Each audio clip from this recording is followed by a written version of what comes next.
Luca Nation! I don't know if you guys listen to it or not, but I'm all over the internet these days. Breaking Wax had me on their podcast last night, and today's episode of the Iconic 100 stars yours truly. But, because I was doing an episode last night with Breaking Wax, I guess it was live, YouTube. It was never really explained to me, but go listen. There's a lot of cool talk on there. Stuff I've never talked about before. Stuff about what I'm collecting now, where I'm putting my money, what my thoughts are on the hobby. So go give the guy a listen. Nice guy. And, fun. And more people asking me on podcasts. I love that shit. But here's the fun thing. And I'm going to let Andrew take this away after we kick off another episode of Lucas, Tigers, and Bronze here.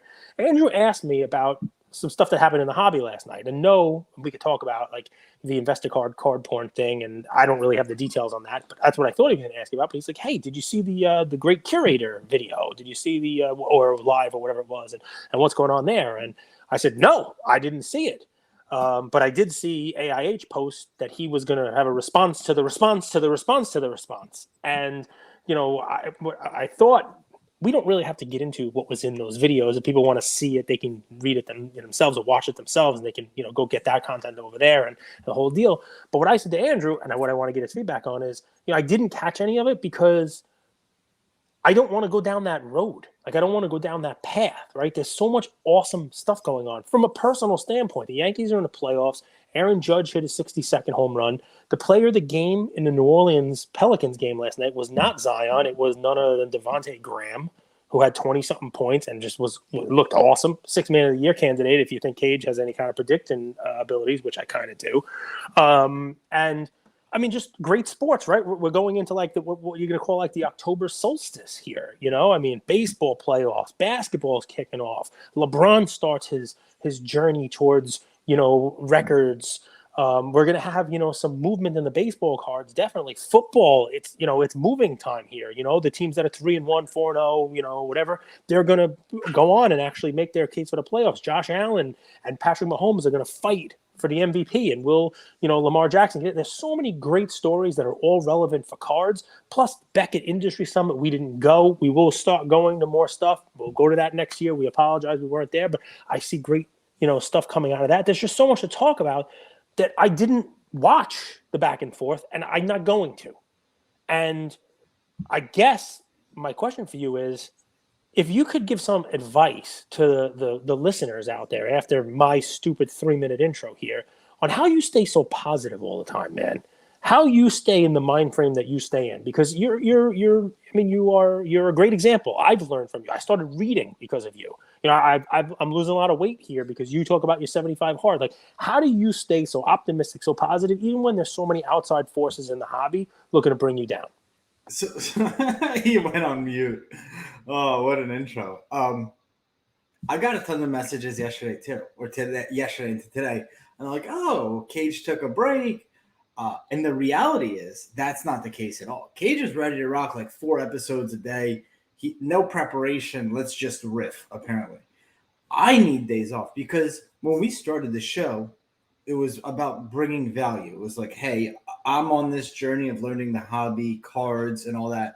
Let me take you with me. Sometimes I get lost in the sauce. Like, I don't know what the value is. I don't know what the next move is in cards. I don't know what the audience wants to hear. Do they want to hear about, Alcaraz cards and maybe potentially losing money, or don't give a fuck and they could figure it out for themselves? Do they want to hear about the drama? Do they want to hear about the behind-the-scenes conversations that we get privileged? Maybe they just want to hear us argue and crack movie jokes. So sometimes I don't know. I'm good at that. Yeah. Sometimes I don't know, right? I lack focus. I lack the word clarity. It's like, what do they want to hear? What do I put on the menu that the audience could possibly want? So for me, when that happens, and that was yesterday into today, I get back into like, well, let's focus on Andrew. And what are the good habits that, like success leaves clues type of thing? Like, what's worked in the past? If it worked in the past, it'll work again. And that's getting back into like the stuff you could control. Because I think we hear the word recession, everyone gets like this different word, or market correction. Remember, when you hear words, you think in images, right? The same word could spark a different image. So I think the big thing that comes with that is uncertainty, right? And it's like a huge dose of uncertainty. It's like, what's going to happen? Am I going to be able to pay for my bills?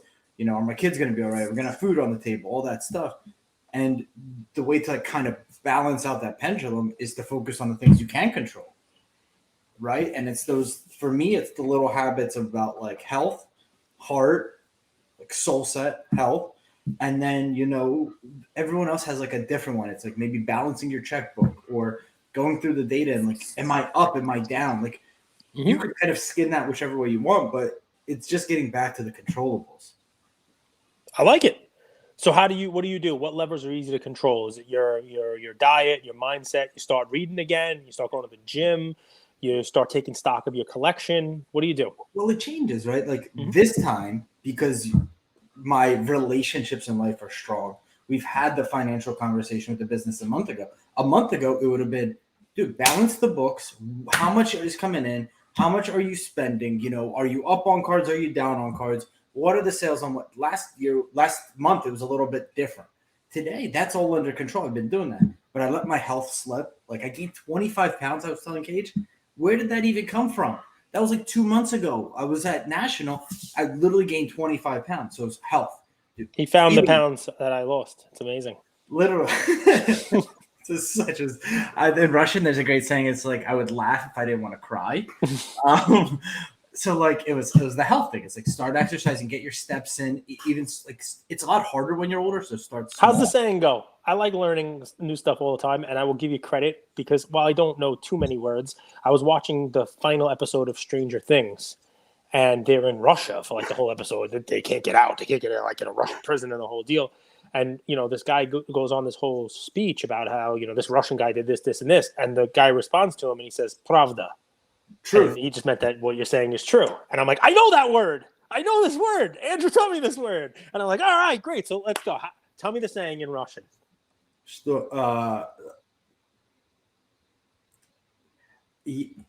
Я бы смеялся, если плакать не хотелось.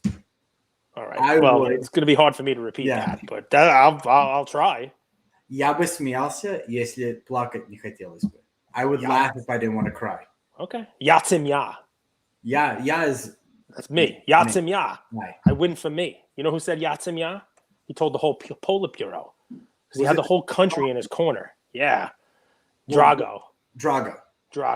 Is that a real actor, or was that like... Yeah. How is his jawline so chiseled? I'm the same. That time, you would say Barry Bonds and Sammy Sosa and Mark McGwire were the home run kings. I mean, there were allegations that Ivan Drago was doping. Yeah, in the movie even. Cage, so... his wife defended him. They asked about how do you explain his freakish strength, and she says, like your Popeye. He eats his spinach every day. I mean, Gerald Butler for 300 had to. Gerald Butler, yeah. I mean, also, I think they just took a Sharpie and drew abs on him. That's what I do. I do it at night when I'm looking in the mirror and everybody's asleep. I drew like a 1-pack. Cage, do you know that all top 6 of these records, Bonds, McGwire, and Sosa 3 times, was all between the year 98 and 2001, 3 years? I do. That's why I recognize the National League home run king as Giancarlo Stanton with his 59 home runs. I don't know baseball enough, so don't jump to like grade 12 because you just played a trick on me and I can't get there. all those records were within 3 years. Yeah, they were all like basically right on top of each other. Yeah, they were all in the same era. Yeah. Now that changes how I view these records. The fact that it all came out at the same time. Well, I mean, it was after, and it was also at an era where baseball was ready to look the other way because they had just had the strike and baseball wasn't being watched, and this was really gluing everyone's attention to it. People were at every game, people were following, it was like must-see TV, and then, the record got broken, it got broken again. I think I've read some books about this. I think the way the story goes is that, Barry Bonds was, by most accounts, already the best player in the league. I mean, he was a dual threat. He was a 40-40 guy. He could steal. He could hit. But we're not average. The best. Barry Bonds would be best without steroids. But so what I'm saying is he saw that the league really didn't care that these guys, Sosa and McGwire, basically were juicing like crazy. And all the records that whatever, they were getting all this adulation, all this, star. They became the stars of the league because they were juicing.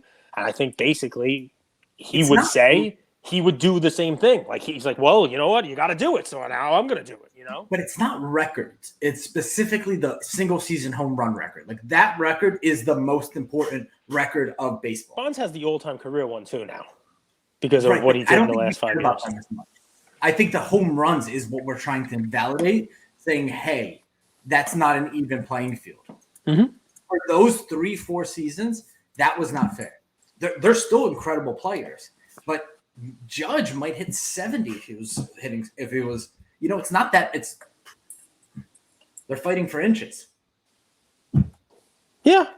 I mean, baseball's an interesting argument. It really is, because the Judge could have had more this year. Judge, I think there was like 4 or 5 home runs he would have hit in Baltimore last year. But remember I talked about in the beginning of the season how Baltimore's pitchers were going to be better and Baltimore would win a lot more games, bet on the Baltimore over because they moved the left field fence back 30 feet. That was in our baseball preview. It's 162 games ago. You probably don't remember everything I say, although all of it is. You should all be hanging on every one of my words. But I talked about how in Baltimore they moved the left field. A lot of people don't know this. Camden Yards is it's a hotel. It's supposed to be an Ebbets Field. Is it Ebbets Field or Polo Grounds? Ebbets Field replication. But then they changed it. They changed it, and the left center field was short. Judge last year hit like half of his home runs in Baltimore. The Yankees just dominated those guys because they had a bunch of strong righties and they hit it to short. So they actually moved the fence back 30 feet in certain locations, and their pitchers all of a sudden had much better numbers, and now they're winning. They have a winning record. They just missed the playoffs, Baltimore. But it's weird because some of Judge's home runs wouldn't have been home runs in other parks. Some of Judge's home runs would have been home runs in parks last year. Baseball's weird in that regard, right? They're not all playing with the same rules, with the same dimension of a field. It's odd. And up until, recently there were designated hitters and all that stuff. The only argument that I could potentially have for the records being set for Bonds and Sosa is a couple-fold. Number one, Bonds, Sosa, and McGwire. Invalidating or validating?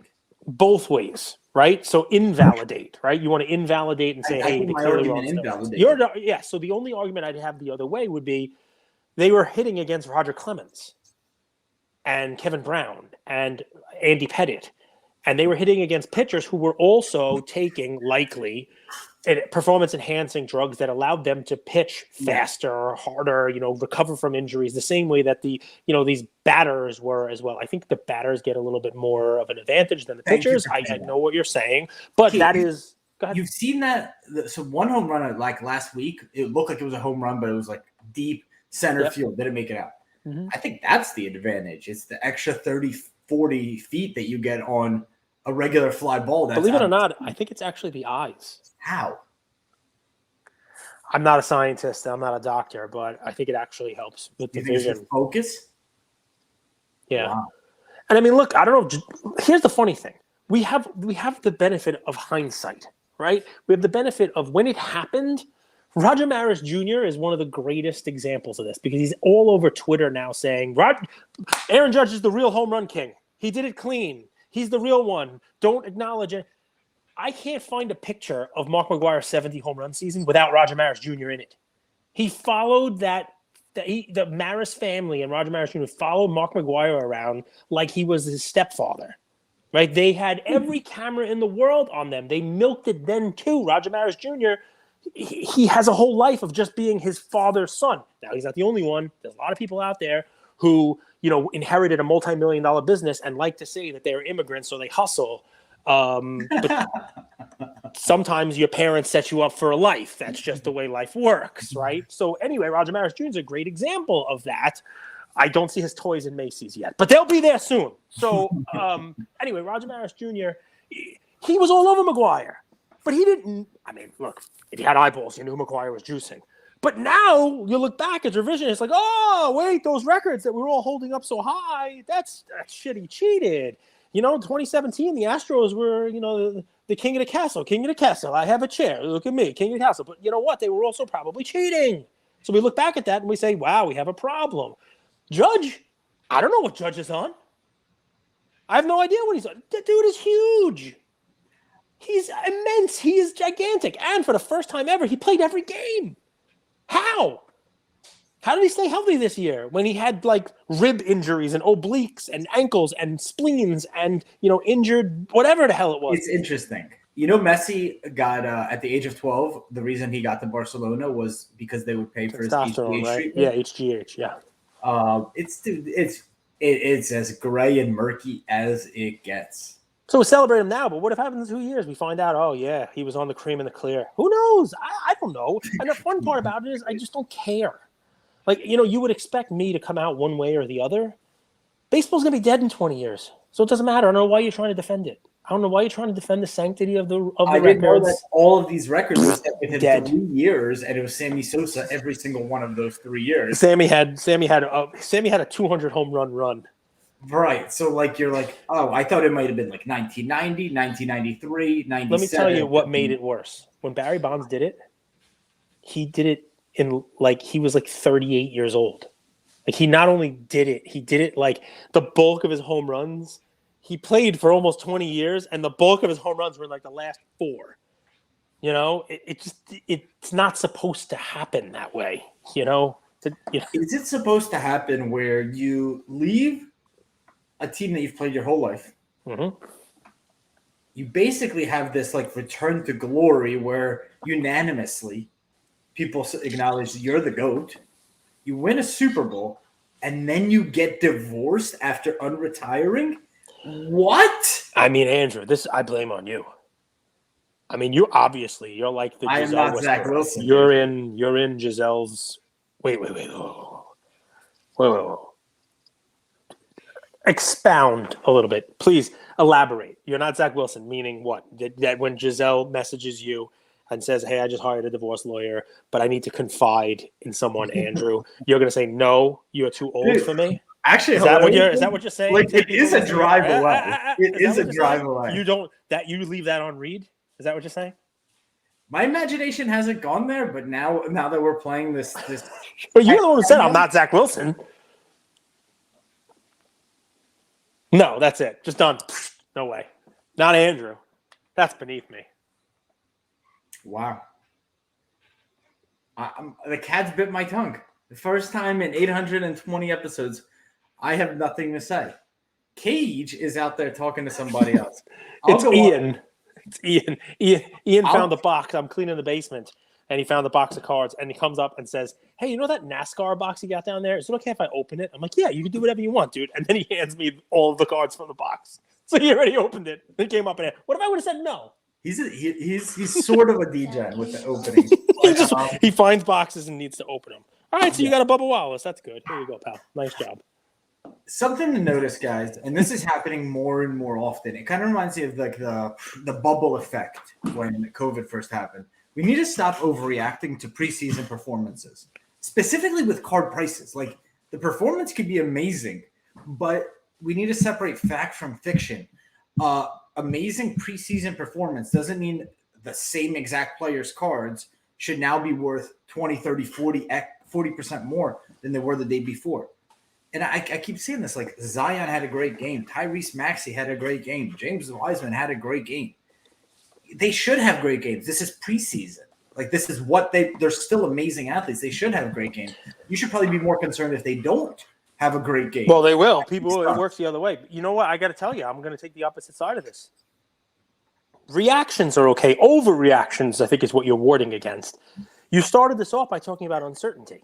We all know you can't have FUD without uncertainty, right? But uncertainty is what plagues the market. I think it's getting people in a weird headspace now. And instead of getting crazy or going after one another, you should, check out the couple of meme pages that are out there, Octane and, was it This Cardboard Life and Lameme and those guys. Lameme memed me. I know I'm still hobby relevant. PSA 2 is a funny one too. I mean, look, Lameme memed me, right? I'm the crazy screaming woman talking about Aaron Judge. I was memed this week. Why do you do that? Why do you tell people to sell? I still don't understand. Why do I tell people what? To sell. Because it's risk management. Because when prices go up, you should sell. And I guess it is differential. Everyone else sells you their plays, but nobody else sells you their sells. Right. Well, I'm the only one out there saying sell. Everybody else is hold. But I mean, come on. Look, I'm not going to be right 100% of the time. But guess what? Aaron Judge had one home run after I told you to sell him. He's, Anyway, we'll get to Aaron Judge in a second. We'll do that in a second. But I guess where I'm saying is, go pay attention to that stuff. If you're uncertain about the hobby, go. Don't get into the crazy back and forth, drama. Oh, look at what these guys are doing. Get into some good stuff. Find some fun stuff in the hobby. Go collect a card that you collected as a kid that's not going to break the bank, but brings you some joy. Find that insert that you were chasing in the early 90s, like the Tower of Power set if you're a collector of centers or whatever it is. Not going to break the bank. You don't have to buy BGS 10 black labels of it. Just, have some fun. But uncertainty, to get to your point, you should react when James Wiseman comes out and has a good game. Because before he came out and had a good game, Wiseman was uncertain. There's a little more certainty about Wiseman. Now, if your point is... I think it's false certainty. Now there we go. Let's talk about it. Why is it false? Why the preseason doesn't matter? Talk about that. Well, preseason matters, but it's just all these players are talented. Like you see this in football. Kellen Mond had a good game. They're all incredible players. They wouldn't even be in the pros if it wasn't for that. But they're playing against the other teams' equivalent level, which is important to understand. James Wiseman's not playing against the best defense that's ready for the finals. He's playing against second, third strings. Right. The Adelaide 36ers. Yeah, he should dominate. It's exhibition games. But the second thing is they're not playing 100%. They're not 100% focused. They're working on stuff that once the season hits, they're going to shrink their playbook from, some of these like extra plays. So this is what we run. Curry gets 35 minutes. Wiseman, instead of getting 25 shots for you to get going in preseason, you have 7. Yeah. Right. And make the most of it. And that's a different game, is knowing when to take advantage of your opportunities versus you just get volume shots and hey, get to 50%. You know what I'm hearing? I'm hearing be careful about the hype. For sure. And think about what's behind the hype, right? I mean, bowl. Get ahead of the hype is really the suggestion. That some of these guys, Maxi's going to play more minutes than Harden and Embiid in the preseason. Wiseman's going to play more minutes than Clay, who's 2 years out of an Achilles injury. You might know somebody on the Nets who's going to get preseason minutes because Durant and Kyrie aren't love it. Much. Absolutely love it. Can I tell you something that gives me excitement about the hobby? Sure. And it's obviously, I think, a year away, but I think the hobby's only as good as the draft class is. I think the hobby's only as good as the hype that's there. And what made that 2019 basketball class so awesome and everybody get behind it was Zion. And ja turned out to be awesome also. And the year before it, Luka and Trey turned out to be great and the whole deal. But Zion, just like LeBron before him and Shaq before him, they were people that were top line. They were people who were potential generational talents that made you want to buy a box of cards, even at the crazy breaking prices, so that you could find a card of that and collect that guy and be, invested in the success of Zion. This kid Victor Wembanyama looks like he could be legit. And even if he's not, there's a whole bunch of hype around it. And I like that you're talking about hype, right? That buy the hype, get ahead of the hype. If nothing else, I think it's going to drive the hobby forward. I think people are going to be buying into the hype. People are going to be looking for the product. I don't know what he's going to turn into, right? But he's like 7'4". He's got a hell of a 3-point stroke for a 7'4" guy. He looks legit. He could turn into a huge bust. But I like that there's this name that everybody knows is a clear cut. He's going to be the number 1 draft pick. The Adam Silver is basically coming out quoting, "Do not tank the season for this guy." You know what I mean? Like that's a cool thing to kind of look forward to in the not so distant future, that we have that chase out there. If I were a breaker, I'd be really excited. But how can you chase him? Like what product? Whatever products come out. Not now, you can't chase him. Chase him when he comes out, when he's drafted. It would be kind of cool if there was like an NT with like a youth jersey. Like get ahead, limited print run out of 1,000. Like the OG real believers. It would be very cool to have a dope high end set to, like, if you believe in this guy, you believe in this guy. I mean, the difficult part about it is like Bowman University came out, right? So his first Bowman cards, and I got this cool gold auto. I graded SGC. I got a 10 card, 10 auto gold out of 50. And it's this kid, I forget his name now, but he played for Villanova, and he made it to like the Elite 8 last year, and he hurt his ACL. I think he's rehabbing now, and who the hell knows what's going to happen to him. So here I have this great card, And this guy could be good, but now is he even going to be drafted? Is he going to play this year? Is he going to have to sit out a year? And then what's going to happen? Now it's like, all right, let me just put this on eBay. Like let me just get rid of this bad boy. I mean, it's tough. Somebody like him, sure, but it's tough to build a product around basically 90% uncertainty. I guess it's Bowman baseball.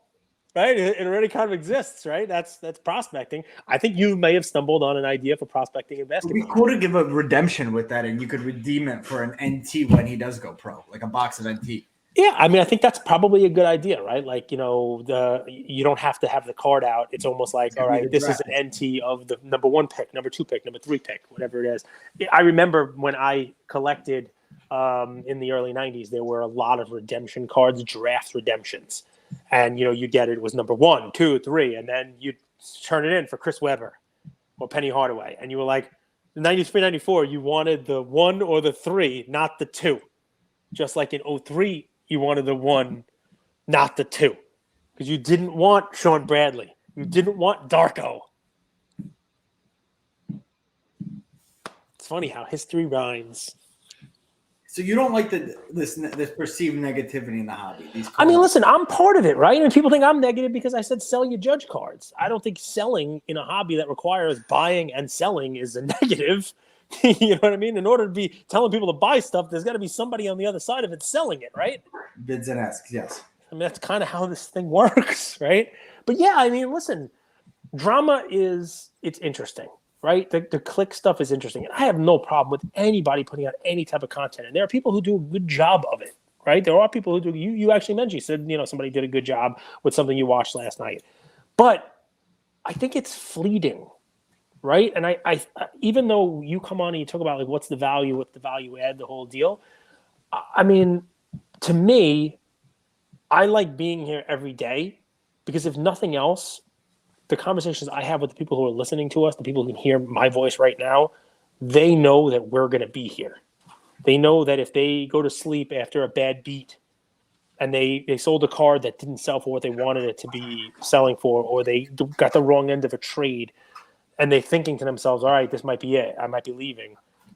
They know we're going to still be here tomorrow, next week, or next month, and that they could be here with us. You know what I mean? Like, I think you need more of that, not more of this is a fraud, this is a pumpy dump, this is a bad thing, and the whole thing is coming down. And if you are going to do that, maybe, present why it's okay if it comes down and how it gets rebuilt better. Or, give some solutions to the problems, no? I don't feel that the perceived negative accounts are saying that this whole thing's coming down. I think what they are really loud on one specific issue. And we think it's like this wide-ranging thing, but like they're like, hey, XYZ is a fraud. Here's 20 years of history of how he's been a fraud, and we still crown him as the king of the hobby. Or, hey, this guy is talking about he's a Marvel collector, and what collector do you know buy today and list it on eBay tomorrow if you love these cards so much? So they're really loud on one specific perceived issue, and it feels like it's negative, but in fact, that's their shtick. Yeah. I mean, listen, maybe 1 in 10 videos, maybe they should call out somebody that's doing it the right way then. But I'm not going to tell people how to do that stuff. No one tells us what to do. Right. And other accounts do that. Other accounts give flowers. I think we don't understand the value of community. I think I think today's media has acted like we're all against each other. I think we need each other. I think we need the call out accounts. You know what the funny thing is? And I think you're probably right. And maybe, maybe there's just room for all of it, right? But I think at base, at the heart of what they're trying to do with their content, they are really trying to do something good. I think they're trying to look out for the hobby. But I think if all you put out there are things like this is a fraud, this is a fraud, this is a fraud, and people are watching your content, and that's all they hear about this hobby, who the hell's going to want to come in to this hobby? Who's going to want to stay in this hobby? If everything you talk about is the fraud, I got taken advantage of, I got this stolen from me, this guy's, pumping, dumping, why would anybody want to stay here? I think the things that they call out as fraud need to be well researched. I think what you can't have happen is call stuff out as fraud and then be like, dude, they're just wiping their cards down. Right. Like, you can't just sweep everything. You're like, then you become the boy that cried wolf, right? But the stuff, like, you can't just be like, hey, Fanatics is buying Panini with no track record, no proof. But you can be like, hey, here's 20 years of proof that I found on this guy. Here's me educating you guys. You go and make your own decisions. So those look like the same thing, but one is just let us start rumors or blow a story up that has no merit versus this. Dude, you guys should know about this. It's valid. Listen, and one of the conversations that we've had a couple of times is, let's not get blindsided, right? Like, let's not, if we're gonna have something where we're gonna be talking about an issue, give me a chance to research it. You know what I mean? And if these guys are doing a good enough job, you do that. I'm kind of a dick. No, but we have to, right? And I think you have to know your shit. And I will give a lot of these guys credit, right? They're not just throwing darts and just saying, all right, whatever it is, what it is. Like, they have their shit down. I just guess I would say is it's weird because I know it comes from a good place. I know it does. I know these people are looking out for a hobby that they love. I know these people are, what's funny is a lot of these accounts have been doing this even when the market was good. Right. And that is to me a good test, right? Because when the market's good, no one wants to hear that. All of a sudden when it's down, it's like, oh, all right, misery loves company. Let's go. But these guys didn't just come out of nowhere and try to attack the hobby, and kick it while it was injured. Like, they were calling this stuff out, while everybody was like, shh, shh, shh. Everything's good. Shh, be quiet. And they still did their things. I give them credit for that. And Paige, you know this with like big celebs, people that blow up. They always try to surround themselves with yes men. Mm-hmm. Well, like, don't you want differences in opinion? Don't you want people to point out your blind spots? Like, yeah. I watched the live stream yesterday. It was very interesting. The response to the response. There's responses to responses. I mean, there's always responses to responses. It was very fascinating to just see how there's a lot of lawyers, by the way, in the hobby. I don't know if you know that. Your guys are not all the same. I know there's like lawyers, doctors, you get groups. They're not all the same. I don't think it's a privilege for you guys to listen to our content. Like, I think it's a privilege that you guys actually listen. Yeah, the privilege is all ours. You ever hear anybody say that? I love. You know what else I love? That was crazy. I can't believe. If you could hear this, DM me. Seriously, DM me, say hi. Tell me what's going on in the hobby. Tell me what you got going on in your brain. I answer all my damn DMs, and I know I have like 3,200 followers now. Probably will yell at you if you tell me you want to like do yoga or like. Yeah, don't do yoga. Don't give me that. Or like, hey, I just don't want to get on like the 100th business call that leads to nothing. Yes, we have a lot of those, though. We do. We have a lot of business. We have a lot of calls just for the sake of having a call. So I'm with you on that. But listen. Tell me what's going on in your brain. Tell me what's going on in your hobby mind. Tell me a couple things that are worrying you in the hobby. And you know what? Maybe we'll do. A lot of people will message me. Maybe we'll do a coffee with Cage. Maybe I'll let you take the day off and just ask me some questions. We'll get some questions from the DMs, and I'll send them to you, or people can DM you, and you can just read questions, and you don't have to really do anything. You just ask, and I can just go off. We haven't done it in a long time. We got some really talented hosts in the audience. Like a few guys that stuck like DPZ. If you ever get that guy in front of a mic. Anyway. We got good stuff. Lots of good stuff. And listen, man, there's a lot of cool things coming down the pike. There's a lot of good sports stuff. You got the holidays coming. Holidays usually bring out the best in folks. Giveaway time, and everybody's looking to like pay it forward and all that stuff. I'm looking forward to that. I'm looking forward to basketball. I got to tell you, I was a huge baseball fan. Even watching preseason basketball, I watched the Pelicans game last night. I can see why basketball and football have become where the young folks want to invest their money and watch. They're exciting. It's an exciting game. It's a quicker pace. You got the stars in there. The stars are always there. It's not so slow.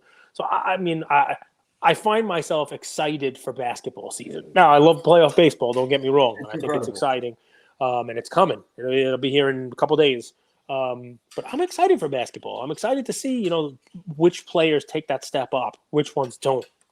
Big predictions. Cage, the best baseball games are the ones you're 100% focused on. You know what I mean? Like, I don't know if you remember those days where like you watch a playoff game, you just like watch every pitch because it matters. Yep. In today's day and age, we're so distracted. The elimination games, man. That's why baseball playoffs are awesome. We get up to a point here now where it's like these games really matter. That I love that.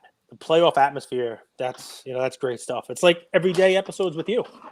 Every one of these is a playoff game for me. Let me get you guys ahead of something that I think might be valuable. I'm excited. So, we all know about Borussia Dortmund and how good they are at grooming talent. Pulisic, Haaland.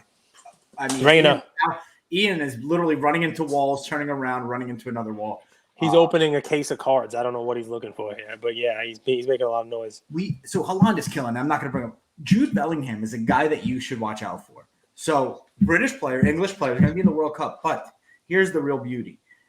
Attacking offensive mid, really working on his game, box-to-box type of player, very investable from an attacking standpoint, and he's going to be on the trade block. It's obviously different in soccer. They get signed in the offseason, but next summer, there's going to be some really, really big dollars paid for him. He's an interesting guy. I think he could become what we thought Pogba could be for Man U. So he's an interesting guy. I think Man U he would fit well in that system. So take a look at it. His cards are pennies on the dollar. He had a goal today. He's an up-and-coming talent. You heard it here first. Bellingham, man, and there's inexpensive rookies on him. There's a bunch of chrome ones out there. It's the same year rookie as like Florian Wirtz, who, isn't, I don't think, living up to the hype that people had with him. Mukaka. Muskaka. There's a bunch of guys in that year. Pedri. I sold a Pedri last night. A mini yellow diamond in an SGC 10. Sold well. To where? Out of $299. eBay? Consigned? I'm not allowed to say where I sell my stuff. It was through consignment, though. Why not? Because I'm not allowed. We're not allowed to talk. No, I sold it on eBay. Don't we have like an exclusive? I'm not allowed to sell anything? How much? No, we sell all the time. All right, good.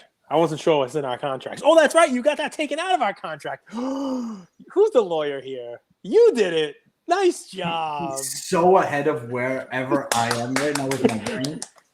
Yeah, he's clapping for Andrew. Big claps for Andrew. I sold a Haaland too. I saw a Haaland speckle. It's a speckle Haaland. Cage moves in silence. Like if Cage decides to sell, it's like sold in like. I got so many things for sale. That's another episode, guys. We should talk about that. Where my brain is on like selling and the whole deal. But I'll leave you wanting more. He's trimming the fat. I am. I'm down to 237. Yeah, he's trimming the fat, and here's why. The reality is, you could always buy back the fat, or better fat, or leaner meat, Wagyu. So thank you all for listening to another episode of Lucas, Tigers, and Bronzo Mai. I wanted to tell you about a new service that we have starting as of today, and I'm really, really excited to bring it to you guys. So as a part of our partnership with SGC, we got 50 free submissions every single month, and many of you have taken advantage of that.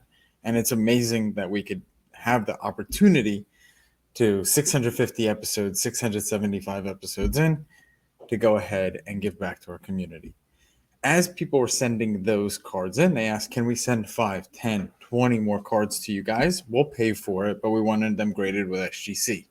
You guys know SGC is turning cards around in 13 to 14 business days, have incredible customer service, and their secondary market values are going up day after day after day. And that's exciting for the hobby and exciting for the grading landscape. So we didn't want to just rush into it. We wanted to do it right. And what we did was I relocated here to Boca Raton, Florida. I opened up a P.O. box maybe 5 minutes away from SGC, and I will be hand delivering and hand picking up the cards. So you don't have to worry about anyone else touching your cards. It will be me, and I will update you every step of the way. So here's how it's going to work. I'm going to personally pick up the cards from a P.O. box, prep them, new card saver, new penny sleeve, and deliver them to SGC every single Tuesday. Why Tuesday? Well, it lets the stragglers over the weekend come back through on Monday and gives me a day to prep, and it basically gives SGC the entire week to work on grading those cards. Once your cards pop, only then at the end of the process will you be paying for the service. It's $25 per card, simple as that, and the turnaround times have never been faster. We're hearing right now 13, 14, less than 20 business days. So there it is. 9170 Glades Road, number 135 is the P.O. Box in Boca Raton, Florida, 33434. 9170 Glades Road, number 135, Boca Raton, Florida 33434. Of course, you could shoot me an email or shoot me a text anytime, and I'm always available. Many of you already have my email. It's iamandrewgoldberg@gmail.com, or my cell phone number 215-519-9154. Reach out with any questions. I could walk you through the process. I've hopped on the call with quite a few of you, and I'm happy to do that. Love you, Luca Nation.